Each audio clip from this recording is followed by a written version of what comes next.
Bom dia, senhoras deputadas e senhores deputados. Vamos dar início à audição. Começo por cumprimentar a doutora Beatriz Imperatori, diretora executiva do Comitê Português para a Unicef, a quem agradeço a disponibilidade para se juntar a nós em videoconferência. Temos também deputados presentes e deputados também em videoconferência. Esta audição foi pedida por requerimento pelo Grupo Parlamentar do Partido Social Democrata. Esta audição tem uma grelha de tempos definida e é constituída por duas rondas, que passo a anunciar. Na primeira ronda, o autor do requerimento disporá de 5 minutos. Em seguida, a doutora Beatriz Imperatori, diretora executiva do Comitê Português para a Unicef, disporá de 10 minutos para responder ao requerente. Após a primeira ronda, teremos uma segunda ronda em que cada grupo parlamentar disporá de 4 minutos. Esta ronda iniciar-se-á pelo Partido Socialista, seguida do Partido Social Democrata e depois do Bloco de Esquerda, PCP, CDS e do PAN. A senhora deputada não inscrita terá 2 minutos.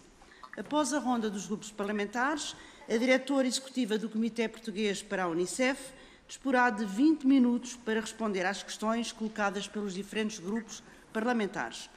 Vamos então dar início à audição e passo de imediato a palavra à senhora deputada Sandra Pereira, do PSD, autor do requerimento, que disporá de 5 minutos. Muito obrigada, senhora Presidente.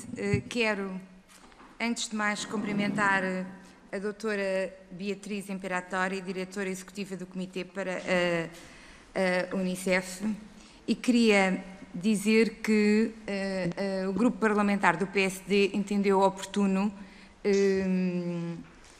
requerer-nos esta audição, tendo em conta que vivemos períodos absolutamente atípicos, vivemos uma fase difícil da pandemia, de confinamento, em que as famílias estiveram mais recolhidas em casa, em que as medidas de confinamento, a perda de rendimentos, potenciaram riscos de familiar entre os mais frágeis, nomeadamente entre as crianças e jovens que ficaram particularmente mais expostos. Tudo isto levou a uma preocupação generalizada que tem sido até muito falada e tem sido objeto de preocupações de várias entidades, nomeadamente também do Comitê Português para a Unicef, que na altura a senhora Diretora-Geral preferiu algumas afirmações particularmente pertinentes, nomeadamente no que concerne à vulnerabilidade das crianças devido à pandemia. Nomeadamente, já por si, estas vulnerabilidades em tempos de confinamento e em tempos de pandemia eram por si só absolutamente evidentes, mais a mais o sistema de proteção de crianças e jovens existentes interrompeu as suas visitas, portanto, e a sua monitorização, e isso deixou naturalmente alguma preocupação, porque as crianças, os jovens que se encontravam em situações de riscos ficaram muito mais à mercê das suas famílias, onde o perigo e o risco de situações de abusos e violência ficaram muito mais iminentes. Ouvimos a senhora, a doutora Beatriz Imperatori, escrever que a vulnerabilidade das crianças nesta fase de pandemia exigia da parte do Governo uma ação imediata, uma vez que milhares de crianças portuguesas sinalizadas não foram presencialmente acompanhadas no decurso do confinamento, e isso deixaria naturalmente estas crianças numa situação de, passa a expressão, de abandono do sistema de proteção, onde todos nós conseguimos compreender as razões por que isso aconteceu, mas em todo o caso temos que criar outras formas e outras alternativas para seguir estas crianças, até porque, naturalmente, e como disse, e bem, a doutora Beatriz Imperatori, ficariam muito mais sujeitas a um risco, já por si estavam sujeitas ao risco e ficariam muito mais sujeitas a um risco maior. E, portanto, naturalmente que para nós era importante perceber o que é que pensa a Unicef sobre estas matérias e, sobretudo, o que é que podemos fazer para mitigar toda a situação de confinamento existente no sentido de um acompanhamento efetivo e eficaz a estas crianças. Sabemos também que a ausência da escola, porque a escola é um motor e são os olhos diários nas crianças e que a ausência da escola por si só também não ajuda a um acompanhamento e uma observação e um acompanhamento diário destas crianças. E por isso gostaríamos de ouvir a doutora Beatriz Imperatori sobre estas matérias. Sei também que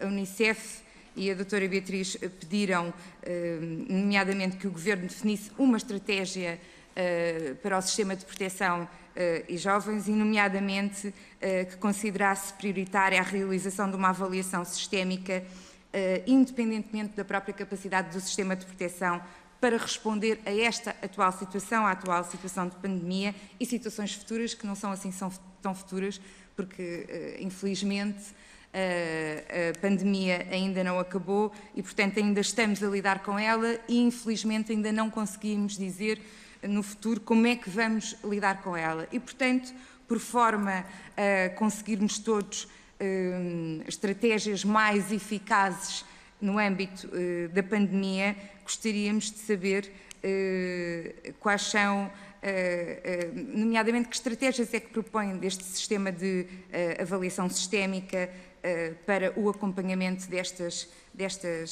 crianças. Todos nós lemos as notícias, todos nós percebemos que houve, no âmbito no decurso deste processo, houve mais caixas, foi criada uma linha específica para a denúncia dos abusos, essa linha teve uma significativa participação. No entanto, todas estas estratégias que foram criadas não me parecem de per si, e também gostaria de saber qual é a sua opinião, eficazes no acompanhamento destas crianças. Não substitui de forma nenhuma a atividade e a retoma da atividade presencial do sistema de proteção das crianças e jovens em risco. E por isso o grupo parlamentar do PSD entendeu, porque esta é uma matéria naturalmente muito importante, porque as crianças não podem e não devem, principalmente as que estão sinalizadas como crianças em risco, ficar ao abandono e, ao lidarmos com esta pandemia, devemos ter especificamente estratégias para mitigar a ausência da escola e para mitigar o facto das crianças estarem mais confinadas às suas famílias e aos seus problemas familiares, que são inúmeros, desde a perda de rendimentos, desde fechadas em casa e com todas as situações de conflito e de potencial conflito que isso pode acarretar. E, portanto, a nós, grupo parlamentar do PSD, interessava-nos particularmente saber, vou mesmo terminar, saber qual é a visão da Unicef e em que é que nós podemos ajudar a gerir melhor a monitorização destas crianças nesta fase de pandemia que se percebeu que ficou, não quero dizer em segundo lugar, mas pelo menos não foi feita de uma forma presencial e, portanto, gostaríamos muito de ouvir a sua opinião e, para já, é isto que eu tenho a dizer. Muito obrigada. Muito obrigada, Sra. Deputada. Passo agora a palavra à doutora Beatriz Imperatori, diretora executiva do Comitê Português para a Unicef, que disporá de 10 minutos para responder às questões colocadas. Muito obrigada, Sra. Presidente. Começo por agradecer, na pessoa de Vossa Excelência, à Subcomissão para a Igualdade e Não Discriminação, a oportunidade de estar aqui em representação da Unicef e dar um contributo para uma reflexão que queremos que seja alargada sobre o fenómeno da violência e dos maus tratos às crianças. Eu começaria por fazer uma primeira caracterização daquilo que representa esta violência em termos globais para as crianças e, obviamente, os seus efeitos, que também são os mesmos aqui em Portugal. De acordo com o relatório global das Nações Unidas sobre a prevenção da violência contra as crianças, publicado no passado mês de junho pela OMS, pela Unicef e pela Unesco, metade das crianças do mundo, e falamos de 1.000 milhões de crianças entre os 2 e os 17 anos, sofre diretamente todos os anos de violência física, sexual ou psicológica. Ao mesmo tempo, 1 em cada 4 crianças com menos de 5 anos vive com uma mãe que foi vítima recente de violência por parte do parceiro, sendo indiretamente afetada por este fenómeno. Sabemos também que as crianças correm um maior risco de exposição à violência sexual dentro do contexto das relações mais próximas. Sobre as consequências a longo prazo, o mesmo relatório afirma que as crianças vítimas de abusos sexuais, físicos ou psicológicos têm 30 vezes mais probabilidade de cometer suicídio em adultos e 7 vezes maior probabilidade de estar numa relação íntima com violência, quer como vítima, quer como agressor. Os abusos físicos ou sexuais sofridos na infância fazem aumentar em 14 vezes a probabilidade de os homens serem agressores sexuais e em 16 vezes a probabilidade de as mulheres sofrerem este tipo de abusos. Conclui o relatório, e cito, que é necessária uma ação global para garantir que todos os países têm acesso ao apoio financeiro e técnico de que precisam. A monitorização e a avaliação são cruciais para determinar até que ponto os esforços de prevenção chegam a quem deles precisa. A atual situação de emergência de saúde pública causada pela pandemia Covid-19 está a ter um impacto sem precedentes na vida das crianças e as suas consequências ultrapassam em muito a área da saúde. As medidas tomadas pelos governos para prevenir, conter e tratar esta pandemia impactam direta e indiretamente todos os direitos da criança e, conforme estabelecido na Convenção, os direitos sociais, económicos, culturais, civis e políticos. Não podendo esquecer que estes direitos são interdependentes e indivisíveis, têm que ser lidos na sua totalidade. Em plena pandemia na Europa, o Comitê dos Direitos da Criança apelou a que todos os Estados protegessem as crianças dos efeitos físicos, emocionais e psicológicos causados pelas medidas decretadas para a sua contenção. Da análise de dados realizada a situações de emergência de saúde pública, sabemos que as crianças correm maior risco de exploração, violência e abuso quando as escolas são fechadas, os empregos são perdidos e o movimento e as deslocações para fora da sua residência são limitados. Os casos de violência, como violência doméstica, maus tratos e abuso sexual, que acontecem em seio familiar, podem aumentar e não serem sinalizados, ficando as crianças sem o apoio de que necessitam e em maior risco. Em Portugal, cerca de 850.000 crianças que frequentam o ensino básico, e falando apenas do ensino básico, foram afetadas pelo encerramento das escolas. Esta situação pode não apenas limitar o acesso à aprendizagem, como também a uma alimentação adequada e equilibrada, a programas de saúde e ao acompanhamento e intervenção social e familiar. A escola tem um papel fundamental na proteção e na segurança das crianças. A perda de rendimento das famílias e o aumento da precariedade afetarão em especial os agregados mais vulneráveis. Cerca de 22% das crianças e 34% das famílias monoparentais vivem já em risco de pobreza e exclusão social e a emergência atual tenderá a agravar esta situação, aliás, como já começamos a ver. Outros números que retratam a gravidade da situação que temos em mãos, sem de facto conseguir aferir neste momento qual a profundidade da situação que vivemos. Em 2009, 1.631 crianças e jovens vítimas de violência foram acolhidos na Rede Nacional de Apoio às Vítimas de Violência Doméstica. Segundo dados do Ministério da Administração Interna, em 2018, cerca de 4.000 crianças e jovens com menos de 16 anos foram identificadas como vítimas de violência pela GNR ou pela PSP. Este número representa 12% do total das vítimas identificadas, sendo que em muitas ocorrências se encontra assinalada a existência de mais do que uma vítima, ou seja, uma outra criança que também assistiu ou foi alvo desta mesma situação. Os últimos dados disponíveis, ainda relativos a 2018, apontam para que mais de 8.000 crianças presenciaram estas ocorrências. Em 2018, no regime residencial para crianças ou jovens da Segurança Social, do total de quase de 8.000 crianças, cerca de 8% foram vítimas também de violência doméstica. Em 2019 foram recebidas nas CPCJs um total de 43.796 comunicações, 12.645 das quais registadas como perigo por vítimas de violência, o que representa um aumento de quase 9% de pontos percentuais face à proporção de comunicações verificadas em 2015. Em junho de 2020, hoje, precisamos de estabelecer mecanismos de monitorização que nos permitam conhecer o impacto destes meses de confinamento na integridade física e emocional das crianças e jovens.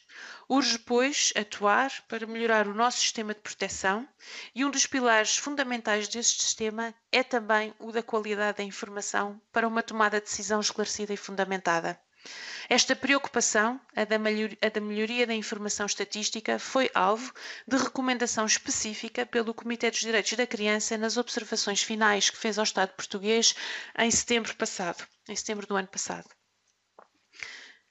As Nações Unidas, o Comitê para os Direitos da Criança e a Unicef apelam e recomendam que o sistema de proteção à infância e juventude seja considerado um serviço essencial, de forma a mitigar o agravamento das vulnerabilidades das crianças na sequência da pandemia do Covid-19 e de fenómenos futuros que venham a acontecer, ou do prolongamento deste. Assim, e para além do seu caráter essencial, este sistema deverá garantir o acompanhamento presencial das crianças já sinalizadas, assim como mecanismos eficazes de sinalização das novas situações, garantir que tanto o sistema como os seus profissionais são dotados de recursos e competências para poder responder a estes novos contextos, sendo necessário e fundamental robustecer o sistema, dotando-o de uma resiliência que possa responder a todos os contextos. Realizar uma avaliação sistémica e independente da capacidade de resposta do sistema de proteção, nomeadamente ao nível da sua capacidade operacional e da sua cobertura geográfica, é também extremamente importante. Adotar um modelo de governação presidido ao mais alto nível no governo, com responsabilidades de coordenação, implementação, monitorização e avaliação, facilitando a concretização das intervenções em todas as áreas e conferindo maior relevância às questões da infância e da adolescência, garantindo uma perspectiva e realização de direitos integrada, é também importante que aconteça. Assim, realçamos que o interesse superior da criança é um verdadeiro desafio para todos os profissionais. É um processo dinâmico que envolve uma pluralidade de atores, cada um com um papel e um grau de responsabilidade diferentes, obrigando à articulação e integração das várias perspectivas, experiências e saberes. Os direitos são indivisíveis, interdependentes e interrelacionados. A Convenção deve ser vista como um todo. Todos os direitos estão vinculados e nenhum é mais importante que o outro. A situação de emergência na qual o país se encontra reforça a importância de se adotar uma abordagem centrada nos direitos que funcione como um real motor de ação coordenada e integrada de todos os atores com impacto e responsabilidade na vida das crianças. Espero ter respondido às suas perguntas e questões, Sra. Deputada. Agradeço. Muito obrigada, doutora Beatriz Imperatori. Passo agora à segunda ronda e à Sra. Deputada Isabel Rodrigues, do Partido Socialista, que disporá de 4 minutos para fazer a sua intervenção. Muito obrigada, Sra. Presidente. Cumprimento também as senhoras deputadas aqui presentes e que nos acompanham por videoconferência e um cumprimento especial naturalmente à doutora Beatriz Imperatori, cuja preocupação com a proteção da infância durante os tempos de confinamento eu e o Partido Socialista acompanhamos. Julgo que foi importante o quadro que a senhora doutora Beatriz Imperatori traçou da violência sobre as crianças enquanto fenómeno global, porque infelizmente é efetivamente essa situação. Se fosse um fenómeno localizado, seria eventualmente mais fácil a sua abordagem e a sua eliminação, mas é de facto um fenómeno que se verifica à escala global e em alguns contextos em situações cuja dimensão é até difícil imaginar para nós. Em Portugal, como sabemos, temos um sistema organizado em 3 patamares, que tem na base as entidades com competência em matéria de infância e juventude, depois as comissões de proteção e, no último patamar, os tribunais. E a verdade é que, ao nível da sinalização e do encaminhamento, quer para a intervenção das CPCJs, quer para a intervenção dos tribunais, o primeiro patamar, nomeadamente através dos serviços de saúde, de educação e das respostas de apoio social à infância e às famílias, desempenham um papel fundamental na detecção de fenómenos que não são só de violência, mas também de negligência, que é, aliás, o fenómeno mais representado nas estatísticas portuguesas, é a negligência. E, portanto, é verdade que com o confinamento e o encerramento ou a diminuição drástica de atividade de um conjunto de serviços, por exemplo, no caso dos serviços de saúde, em que toda a prioridade foi compreensivelmente dada à abordagem ao Covid, a verdade é que ficámos todos muito preocupados com a ausência destes mecanismos de acompanhamento, monitorização e sinalização. E da parte do Partido Socialista também, ainda no início de abril, dirigimos uma pergunta ao Governo, onde questionávamos precisamente como é que estava a ser garantida esta monitorização e este acompanhamento. Esta questão é ainda mais relevante se tivermos em conta a diferença que existe na lei portuguesa e, por decorrência disso, também na prática, entre risco e perigo. E se as crianças já sinalizadas por vivenciarem uma situação de perigo são mais facilmente acompanhadas, a Comissão Nacional deu conta das diligências desenvolvidas utilizando as novas tecnologias, por exemplo, os contactos telefónicos também, embora saibamos que eles de modo algum substituem os contactos presenciais, mas a maior preocupação, eu diria, que é com as crianças em risco que ainda não foram sinalizadas e que, por via do confinamento, todas estas entidades que desempenham um papel essencial na sua sinalização diminuíram a sua atividade. E, portanto, eu gostaria que, sei que a doutora Beatriz Imperatori já se referiu em modo mais genérico a isto, mas eu gostava de saber, na sua perspectiva e, em concreto, como é que se faz esta monitorização em tempos de pandemia, não das crianças em perigo, porque essas estão sinalizadas e o sistema tem a obrigação de acompanhá-las e saber como é que se encontram, mas daquelas que estão em risco e que ainda não estão sinalizadas. E, por último, queria só perguntar se acha que o aumento que referiu se pode dever, não necessariamente ao aumento de casos, mas a uma maior sensibilização da comunidade em geral e de todos os agentes do sistema de promoção e proteção em torno de fenómenos como a negligência, a violência sobre as crianças vítimas de violência doméstica e o próprio abuso sexual de crianças. E agradeço muito à Sra. Presidente esta tolerância e, mais uma vez, também à doutora Beatriz Imperatori pela sua disponibilidade. Muito obrigada, Sra. Deputada. Passo agora a palavra à Sra. Deputada Sandra Pereira, do Partido Social Democrata, que dispõe de 4 minutos para fazer a sua intervenção.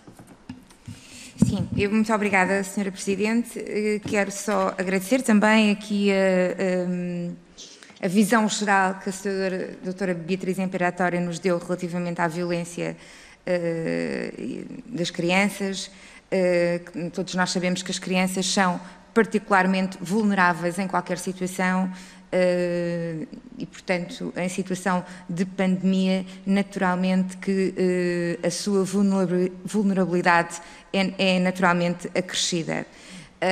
E nós vivemos tempos novos para os quais e com os quais não sabíamos lidar e foi necessário algumas medidas extremas, colocar as pessoas em casa, colocar toda a gente confinada e, como disse e volto a repetir com isso, além do desacompanhamento que isso causou, por outro lado, o risco a que as crianças estavam sujeitas também naturalmente aumentou. E a nossa questão pertinente ouvia particularmente nas questões que se impõem ou que é necessário empoderar para podermos ser mais eficazes neste combate e, sobretudo, nesta monitorização.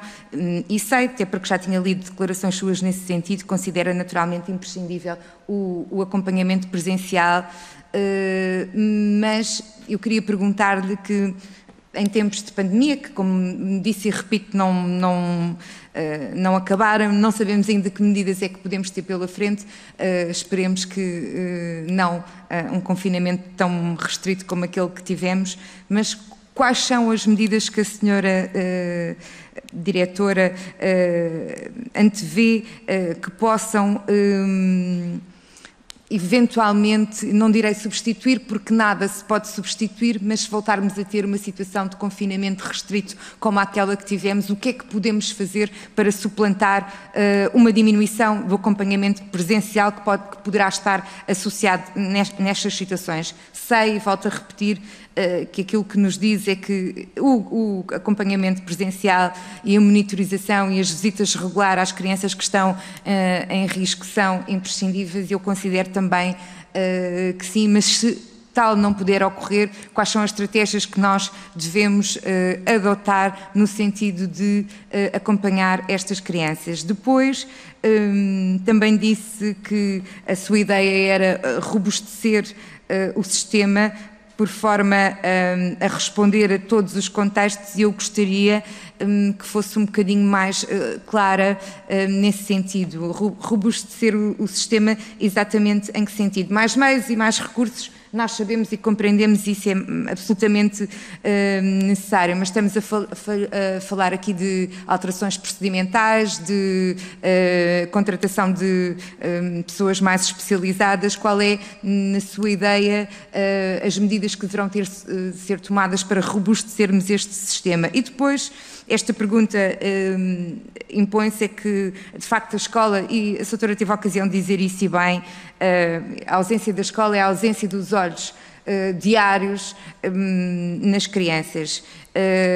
Felizmente que provavelmente o novo ano letivo irá começar em pleno e com as crianças presencialmente na escola e com todas as observações e todas as que isso implica, ter a criança no meio escolar, naturalmente que facilita a percepção e a detecção dos casos de risco. Mas como é que se suplanta a ausência da escola? Eu peço desculpa das minhas perguntas serem à volta disto, mas nós receamos que, espero que não, volto a dizer, espero que não, mas receamos poder ter que lidar novamente com uma situação semelhante, e desta vez julgo que todos nós, os atores políticos, as ONGs, querem estar mais bem preparados para poder responder de uma forma mais eficaz. E como é que se suplanta esta questão da ausência presencial das crianças na escola, se é que isso é de forma alguma absolutamente suplantável? E são estas as minhas questões. Nós temos para nós que as crianças em risco e que em alturas de pobreza, em alturas de pandemia, em altura de violência doméstica, as crianças são sempre as mais afetadas e são sempre as mais desprotegidas, e nós, como sociedade, temos o dever de dar respostas cabais e, sobretudo, de olharmos, termos os olhos postos nestas crianças de forma permanente. E como é que isso se faz numa situação em que estaremos ou que podemos estar todos novamente limitados? E se me permite, só para terminar, Sra. Presidente, quais são as sequelas? Eu li que a Unicef tinha feito para o início do novo escolar um desafio ao Sr. Ministro da Educação para colocar as crianças a participar na definição do novo ano escolar, tendo em conta aquilo que foi a escola à distância. O que é que lhe parece que possa ter, quais são as sequelas que podem ter ficado deste ensino e desta distância escolar que vivemos nestes últimos tempos? Muito obrigada. Muito obrigada, Sra. Deputada. Passo agora a palavra à Sra. Deputada Sandra Cunha, do Bloco de Esquerda, que dispõe de 4 minutos para fazer a sua intervenção.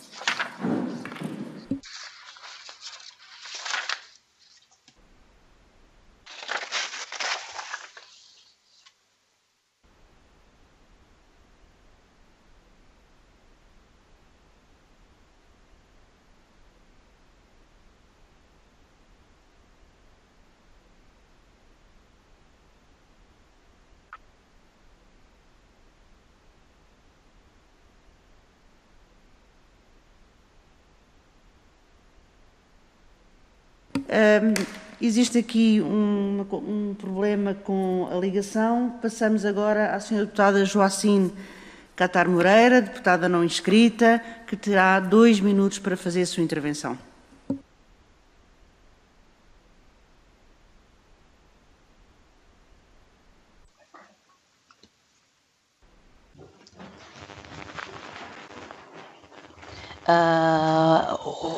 Ouvem-me? Perfeitamente, Sra. Deputada. Ah, é? Sim, senhora. Mas tem que ligar a câmara, Sra. Deputada. Não conseguimos vê-la, só ouvimos. Ok. É que isto aqui hoje... Não está fácil. Estou aqui com algumas ansiedades, exatamente por causa da imagem. Mas, sim, senhora, portanto, eu iria iniciar por cumprimentar a doutora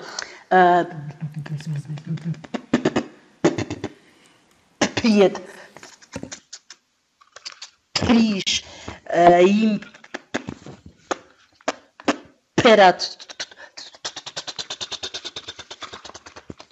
Imperatório, igualmente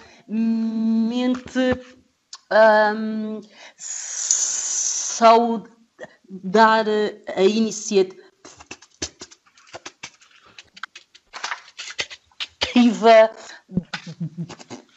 do PSD. Efetivamente, a Unesco é das organizações que tem um olhar amplo, não é? Tem um olhar do que se passa na Europa, do que se passa em África, do que se passa na América, na Ásia, e sim tudo. Com este olhar na vossa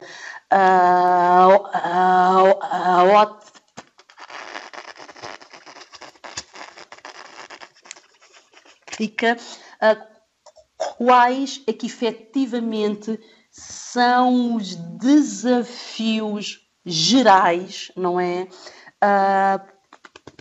Para o combate à violência e maus tratos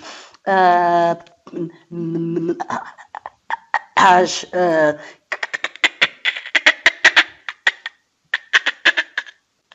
crianças, mas igualmente entender se as estratégias a adotar nos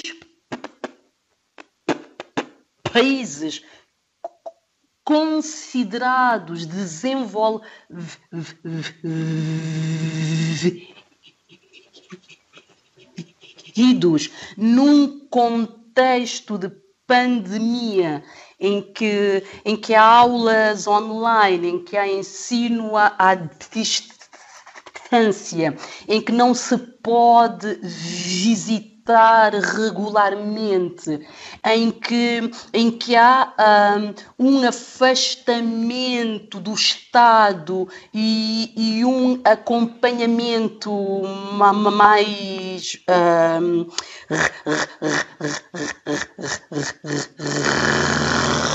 raro, se as estratégias a adotar nestes países mais desenvolvidos e nomeadamente o nosso, se é radicalmente diferente ou se é mais desafiante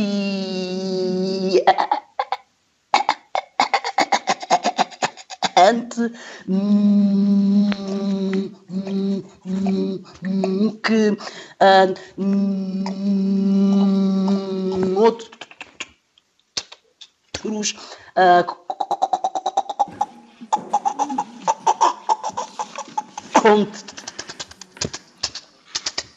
contextos. Senhora Deputada, temos que terminar. Era isto só. Sim, senhora. Muito obrigada, Senhora Deputada. Nada. Não tendo o Bloco de Esquerda, passa... Senhora Presidente? Temos um problema com o Bloco de Esquerda, que está com um problema técnico.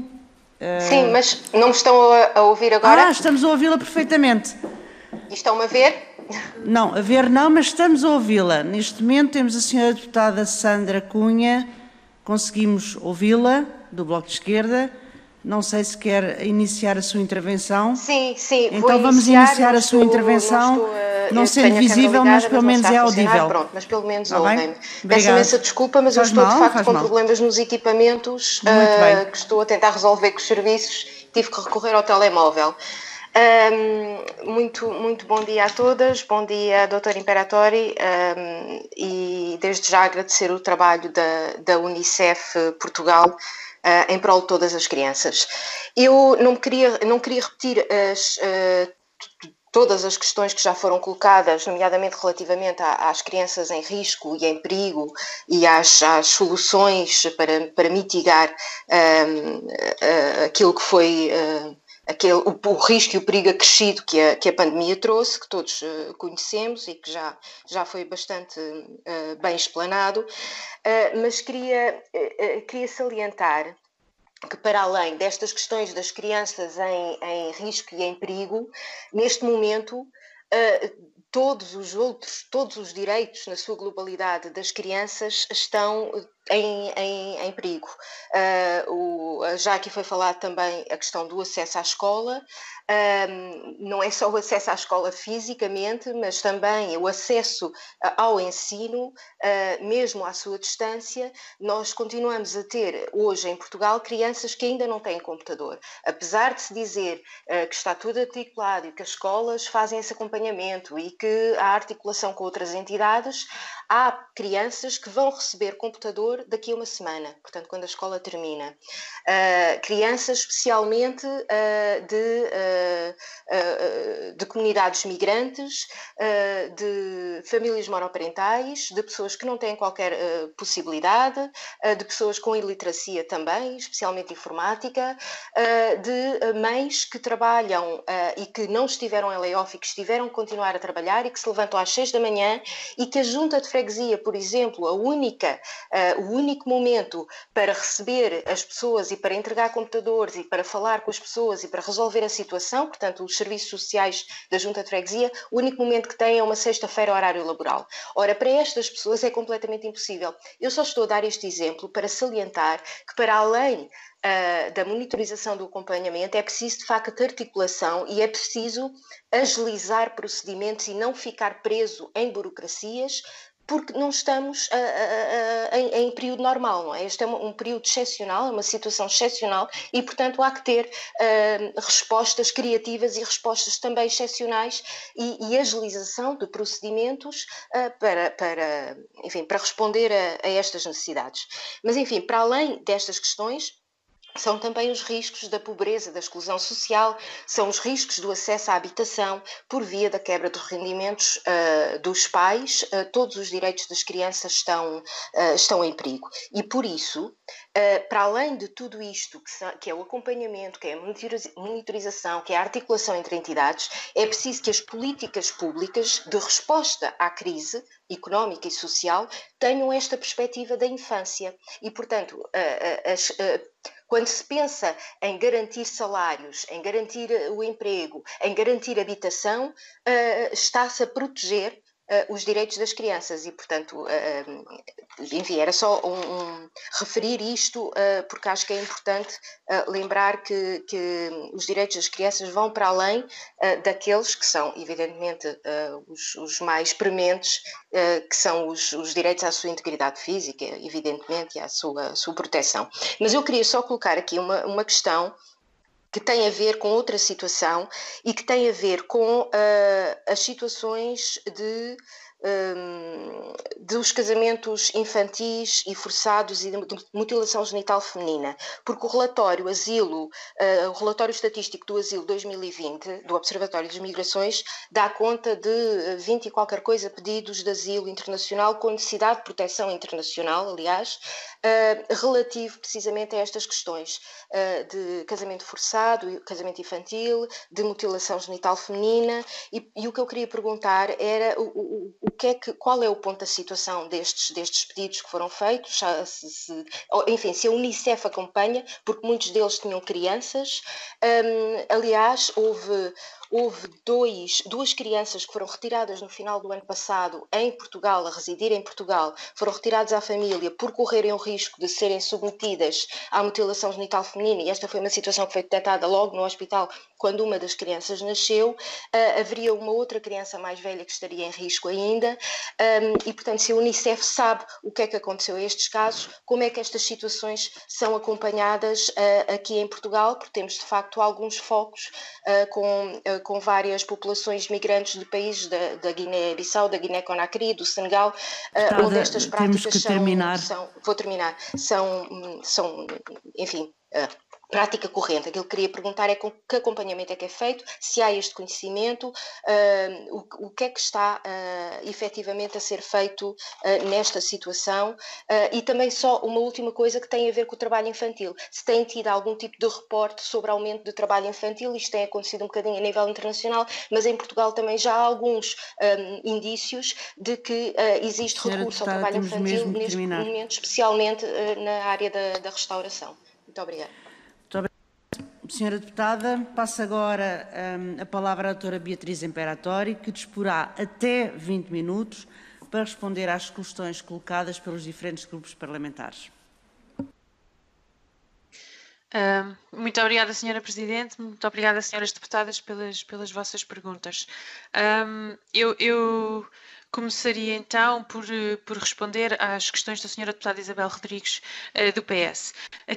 Quando refere que o nosso plano, o nosso sistema de proteção está de facto assente em 3 níveis, sendo que o nível e a figura utilizada pela própria Comissão Nacional é aquele da pirâmide, onde na base da pirâmide está a comunidade, a seguir estão aqueles serviços e entidades que têm um olhar direto sobre as crianças, e aí estão as escolas, estão os centros de saúde, está a polícia, e a seguir as próprias comissões nacionais e depois os tribunais.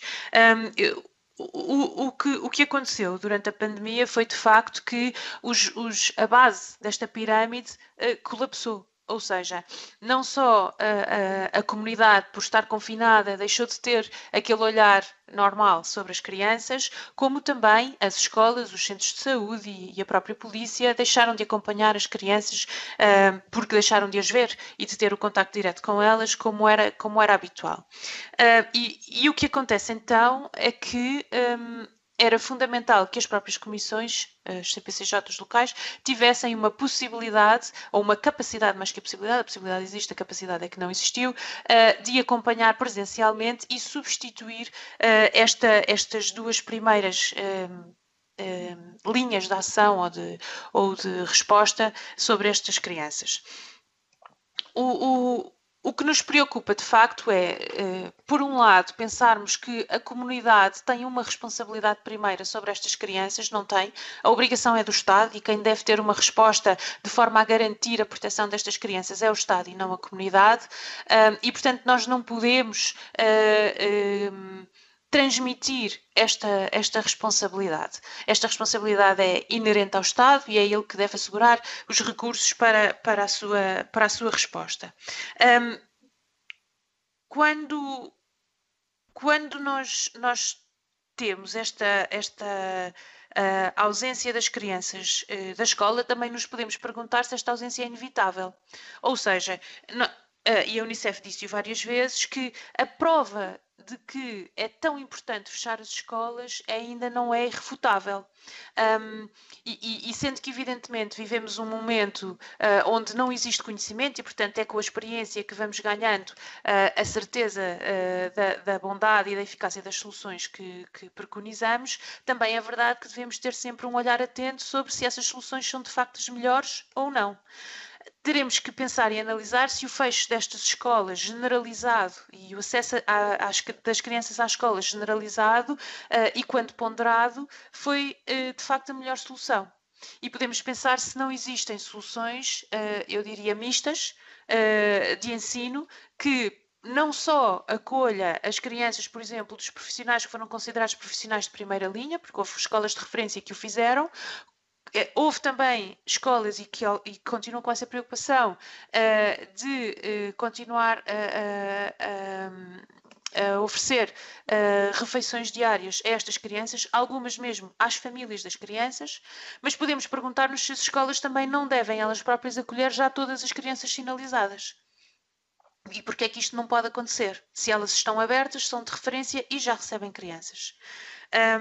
E, portanto, esta preocupação relativamente às escolas e esta inevitabilidade de que as escolas só devem funcionar, enfim, num regime tão parcial, parece-me a mim que carece também de alguma reflexão. E até que medida é que estas mesmas escolas, até que ponto é que estas mesmas escolas não podem receber já as crianças que estão sinalizadas e que são seguidas, ou eram seguidas presencialmente e que deixaram de o ser.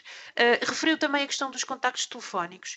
Nós temos muita dificuldade em dizer que porque tivemos mais contactos telefónicos neste ou naquele momento, que então a situação de sinalização continua a acontecer. E por um lado também a interpretação que vimos exatamente inversa e que foi, porque não existem chamadas telefónicas e falamos antes deste reforço das linhas que passaram a existir, então a situação não é assim tão má. Na verdade nós temos muito que trabalhar ainda em termos de informação e isto é uma questão extremamente importante. Nós temos muita informação desagregada, informação que vem por vários canais, mas não há uma consolidação desta mesma informação para que nós possamos perceber exatamente qual é a dimensão e a profundidade deste fenómeno durante estes meses de pandemia e de confinamento. Perguntava-me também a que é que se devia o aumento da violência, se é uma maior sensibilidade dos atores em geral. Eu não... Vamos lá ver, o fenómeno da violência é infelizmente um fenómeno que se tem vindo a agravar e nós sabemos que, por exemplo, a questão do ciberbullying e de todos os jogos que neste momento se jogam são de facto fatores que incentivam e promovem a violência de uma forma que nós não conhecíamos. Até que ponto é que nós estamos todos mais sensíveis para esta violência? Eu não sei, não lhe sei dizer. Sei que é um fenómeno que naquilo que é mesmo a sua concretização clássica, nós temos ainda dificuldade em acompanhá-lo e em preveni-lo, aliás, como vemos, e portanto estes novos fenómenos acrescidos de violência a que assistimos estão e não fazem parte, muitas vezes ainda, daquela que é a reflexão generalizada enquanto sociedade. De vez em quando falamos das questões do ciberbullying, falamos de uma coisa aqui, de uma coisa ali, mas não temos esta perspectiva integrada sobre a violência.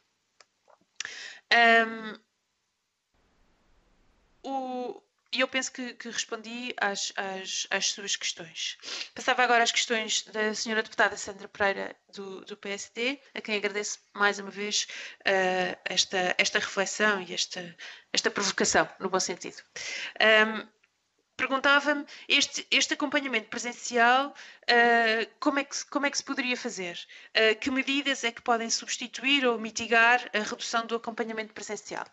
O acompanhamento presencial não tem que ser apenas feito pelas próprias, pelas mesmas pessoas que antes faziam este acompanhamento presencial, e lembro que nós vimos durante os meses de confinamento mais presente, por exemplo, equipas dirigirem-se a casas de pessoas idosas para entregar remédios ou para entregar alimentos. Estas mesmas equipas, que tinham enfim, a configuração mais variada, falamos aqui do papel das juntas de freguesias, que foi extremamente importante também, independentemente da questão dos horários. Falámos também, não falámos, mas as próprias equipas da PSP e da GNR, que muitas vezes se dirigiram a estas pessoas mais idosas, este mesmo acompanhamento presencial pode ser feito para as crianças e para as famílias que sabemos que têm condições de vulnerabilidade. Falámos aqui também do facto dos professores não terem o contacto direto com as crianças. Ora, é verdade que os professores não têm, a maior parte dos professores não têm contacto físico com as crianças, mas podem acompanhar as crianças. Dir-me-ão, mas é mais uma questão acrescida para os professores a quem já exigimos tanto.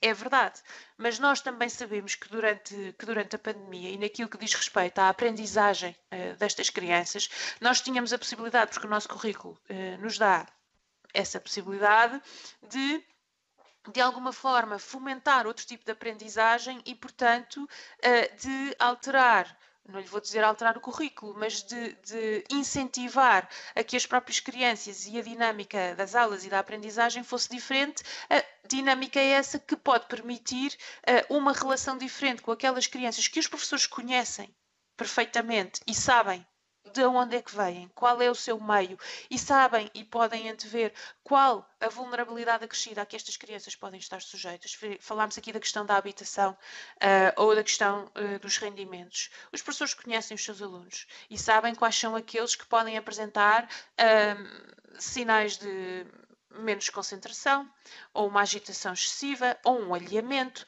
e, portanto, os professores, na realidade, e aqui falamos, evidentemente, daqueles que têm a possibilidade de contactar com os seus alunos, podem identificar estes sinais que lhes permitem atuar, ainda que não presencialmente, mas atuar seguidos depois de um contacto com a comissão, aliás, como acontecia, e essa comissão deve e pode, em articulação com outras entidades, como por exemplo a PSP ou outros tipos de serviços, atuar diretamente sobre a criança. E quando eu digo atuar diretamente é ir visitar a criança, ir ver onde ela está, como está, e temos que pensar, muitas destas crianças ficaram de facto, e estou a pensar em comunidades migrantes, crianças ciganas, que de facto estão e ficaram longe de tudo e de todos. Porque o transporte deixou de existir, as suas famílias deixaram muitas vezes de ter acesso a visitas e ao apoio que costumavam ter. Estou a pensar, por exemplo, em necessidades educativas especiais, e portanto são de facto crianças que ficaram longe do olhar de todos e de tudo. E portanto sim, é possível resolver essa questão presencial de várias formas, implicando aqui uma articulação, mais uma vez, implicando também o quê? Formação.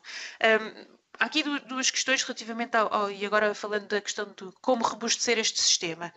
Nós temos a questão dos recursos humanos, e aqui falamos muitas vezes das pessoas que fazem as próprias comissões, as CPCJs locais, e há uma questão que eu gostaria de conhecer mais a fundo, e que é em que medida é que estas pessoas têm uma carreira própria e têm uma dedicação exclusiva a esta sua função. Nós sabemos que muitas vezes essa dedicação exclusiva, enfim, é feita não de uma forma contínua. As pessoas são nomeadas para estas comissões, mas vêm de outros serviços e vêm de outras carreiras. E, portanto, pensamos nós que seria muito interessante criar uma carreira específica, concreta, dedicada para estes profissionais, permitindo assim que eles ganhassem a competência e a experiência ao longo dos anos que lhes permitissem responder de uma forma diferente a estas situações. E quando falamos em robustecer também o sistema, falamos nesta necessidade de integração, ou seja, nós não podemos ter uma fotografia de uma criança na gaveta do professor, outra fotografia da mesma criança na gaveta do seu pediatra, outra fotografia da mesma criança na gaveta da assistente social. Nós temos que fazer com que exista uma fotografia e que todos os profissionais conheçam essa fotografia e falem sobre essa criança. E isto chama-se integração, que é fundamental acontecer. E isto faz parte da tal característica do sistema, de um sistema mais robusto, que consiga responder a vários contextos e que não colapse quando o contexto muda. E isso é o que nós chamamos de um contexto resiliente. Aquele que resiste à mudança de contexto, ou um sistema resiliente, aquele que resiste à mudança de contexto. Nós vimos, por exemplo, o sistema da saúde que respondeu, o sistema da educação também respondeu, podemos, enfim, estar preocupados com determinadas questões que não foram completamente resolvidas e não foram, mas de facto foi um sistema que reagiu num contexto diferente. O sistema de proteção não reagiu, fechou-se. E é isto que temos que alterar, é de facto dotá-lo de uma robustez, de uma resiliência que tem não só uma parte que implica esta dedicação exclusiva dos seus profissionais e, portanto, a sua capacitação, a sua formação, etc., e a sua exclusividade, tendo uma perspectiva de carreira e de evolução de carreira, e, portanto, uma capacidade de dedicação e de investimento diferente, e, por outro lado, a própria concepção do sistema, uma concepção mais integrada, uma concepção que, de facto, traga para a mesa e, na prática, todos os dias, sobre cada criança, consiga obter esta perspectiva integrada e de todas as dimensões que afetam a criança.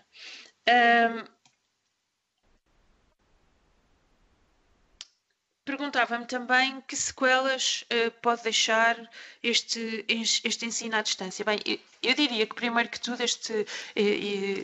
estes momentos que vivemos agora, de facto, puseram a nu as fragilidades e as diferenças das crianças.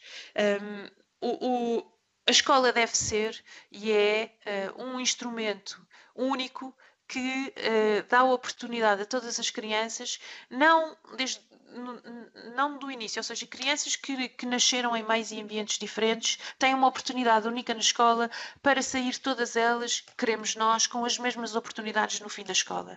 E isso é que torna, de facto, a escola um meio único de criar uma sociedade mais justa, uma sociedade mais equitativa. A partir do momento que há um conjunto de crianças que continua a poder aceder a esta oportunidade de educação e desenvolvimento, mas há um conjunto de outras que não consegue fazer, então sim, nós temos aqui um problema, porque de facto as suas diferenças vão agudizar-se durante o percurso escolar e a escola, em vez de atenuar estas diferenças, vai aprofundá-las. E esta é, de facto, eu diria, a maior sequela caso não consigamos responder. Penso que, evidentemente, ainda estamos a tempo e há muito espaço para o poder fazer e para poder recuperar. Falávamos aqui também de como, enfim, a ausência da escola é a ausência dos olhos. Enfim, já comentei um pouco, não me parece que a ausência da escola tenha que ser necessariamente a ausência dos olhos. Penso que podemos criar aqui mecanismos alternativos para que esses olhos e esse olhar atento e direto se mantenha sobre as crianças. Trazer estas crianças para a escola tem que ser, pode ser e tem que ser, criar mecanismos e sensibilização e informação para um conjunto de outros profissionais que aprenda a detectar os sinais de vulnerabilidade sobre estas crianças em contexto não presencial. Os olhos estão lá, não tem que ser físicos, mas os olhos estão lá e, evidentemente, todas as equipas que já estão preparadas para estar no terreno em contextos devem também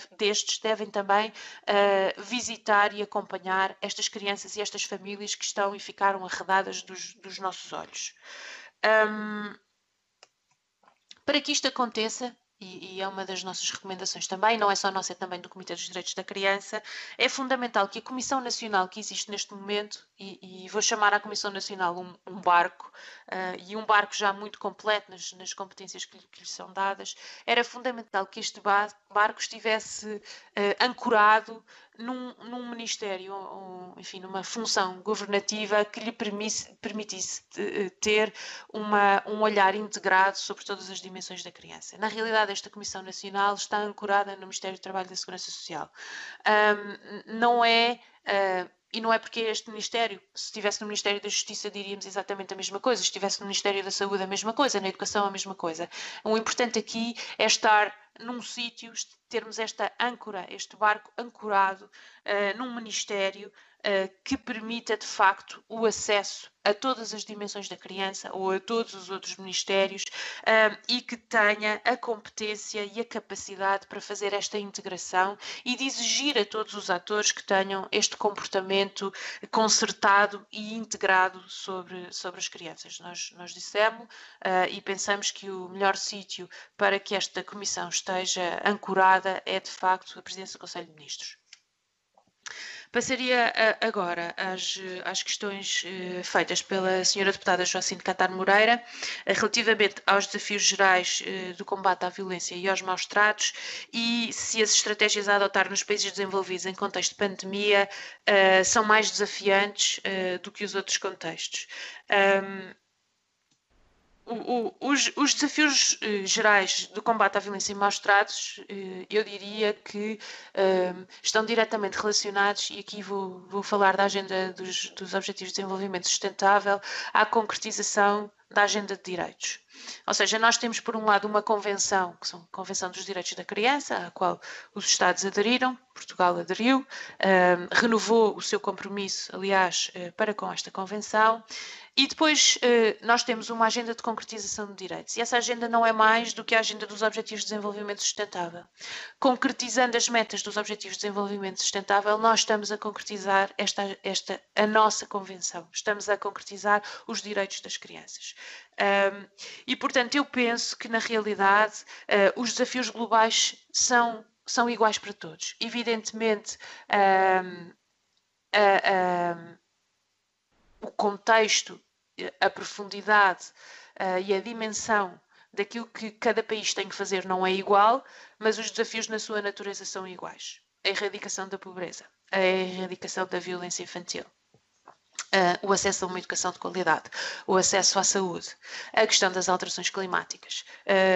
Todas estas questões são importantes, todas estas questões nos tocam transversalmente, universalmente, e de facto temos todos que responder a elas, em diferentes graus, segundo o nosso contexto, mas há aqui uma preocupação, uma natureza e uma estrutura que é de facto igual para todos. E todos nós somos responsáveis por esta concretização desta agenda, que é de facto uma agenda de direitos universal. Se estas estratégias a adotar nos países desenvolvidos são mais desafiantes do que noutros contextos, falamos na pandemia do Covid versus o anterior contexto, eu diria, claro que sim. É um contexto novo, não estávamos tão preparados quanto poderíamos pensar que estávamos, e é de facto um desafio. E eu diria que muitos destes desafios que nós vemos neste momento em países desenvolvidos e que julgávamos não ver... Temos que o tempo já terminou, mas pode concluir então. Posso? Sim, senhora. Então, irei concluir. Então, uma última nota só relativamente às questões da pobreza e do acesso à habitação e das políticas públicas, do comentário feito pela senhora deputada Sandra Cunha, do Bloco de Esquerda. Nós, Unicef, sim, também entendemos que esta questão da pobreza, e nomeadamente da pobreza infantil, é uma questão fundamental a monitorizar. E, aliás, incentivamos o Estado português e o Governo, evidentemente, a definir uma estratégia de combate à pobreza infantil, que, como diz, ela é multidimensional. Temos aqui as questões da educação, temos as questões do acesso à saúde, as questões da qualidade da habitação. E é fundamental também encontrar um processo de monitorização do que é que vai ser o agravamento da pobreza nestes momentos. Nós ainda não temos o impacto completo. A questão das moratórias e do termo das moratórias vai trazer aqui, assim, um agravamento de novo à situação de muitas empresas e, portanto, do emprego e do rendimento familiar, e é fundamental monitorizar e criar soluções que mitiguem este impacto de rendimento e de agravamento da pobreza infantil. Relativamente à questão do trabalho infantil e que referiu, nós só temos essa informação e, portanto, foi uma indicação muito definida, diria eu, e não podemos constatar de que por termos tido essa informação de que existiria algum trabalho infantil, nomeadamente na restauração, que isso é um fenómeno que veio para ficar ou é um fenómeno transversal. Penso que temos todos que estar atentos e perceber se isso é um fenómeno que continua ou se é uma coisa extremamente identificada e muito concentrada no tempo e no espaço. Muito obrigado. Muito obrigada. Muito obrigada, doutora Beatriz Imperatori, diretora executiva do Comitê Português para a Unicef, ao qual agradeço em meu nome e em nome da Subcomissão da Igualdade os esclarecimentos que foram prestados a esta comissão. Dou por terminada a audição, agradecendo a todas as deputadas intervenientes. Boa tarde. Bom, neste caso, bom dia ainda. Muito bom dia.